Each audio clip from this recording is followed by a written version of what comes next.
அடுத்ததா ஒரு பெரிய பதிவு, ஜாலியாக இருக்கும். அண்ணன் எப்படா காலியாவான், திண்ணை எப்படா வெறிச்சோடும் என்று ஓநாய்கள் போல காத்து கொண்டிருக்கும் கூட்டத்திற்கு ஒரு சிறிய எச்சரிக்கை. இந்த திண்ணை வெறிச்சோடாது, மாறாக அது அடுத்த பாய்ச்சலுக்கு தயாராகும். பக்கவாட்டிலிருந்து வேடிக்கை பார்த்து ரசிக்கும் எதிரிகளுக்கு இது பெரும் சரிவு போல தெரியலாம். விமர்சகர்களுக்கு இது விஜயின் முடிவு என்று தோன்றலாம். அப்படிதானே தோணுது, சரிவு முடிவுன்னு தானே தோணுது. சரி, எதையோ சொல்லி தொலை. ஆனால் இது ஒரு விஜய் ரசிகனின் உடைக்க முடியாத டிஎன்ஏ பற்றி தெரிந்தவர்களுக்கு மட்டுமே இது ஒரு மறுபிறப்பு என்று புரியும். டிஎன்ஏ நாம் தமிழரில் சேர்ந்துட்டாங்களா? டிஎன்ஏ. சரி, ஓகே, அடுத்து மேலே படிப்போம்.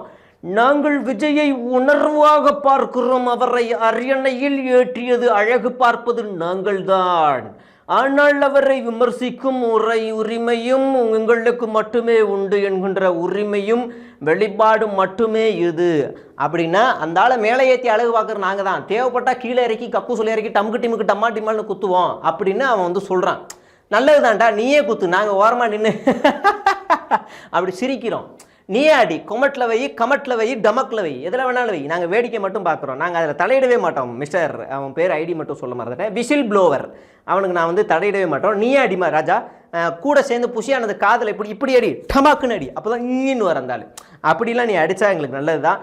நாங்கள் சத்தமிடுவதோ விரக்தியடைவதோ விலகி செல்ல அல்ல, அது உரிமையாளர்களின் பெருமை என நினைக்கும் மனப்பான்மை அல்லவா? அடட என் சங்கமே அடுத்து வைப்பான்.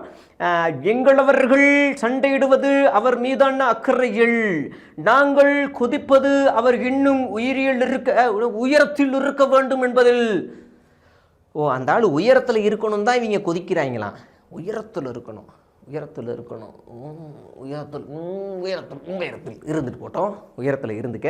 அடுத்து, எங்கள் விசுவாசம் ஒரு, இது வேற டோன்ல படிப்போம். எங்கள் விசுவாசம் ஒரு பூமராங் போன்றது, எவ்வளவு தூரம் எரியப்படுகிறதோ அது பக்கத்து வீட்டில் மாட்டிக்கொள்ளும். சாரி, அதை விட பல மடங்கு வேகத்தில் அது தன் தன் தலைவனின் கழுத்தை இருக்கும். சாரி, தன் தலைவனிடமே வந்து சேரும்.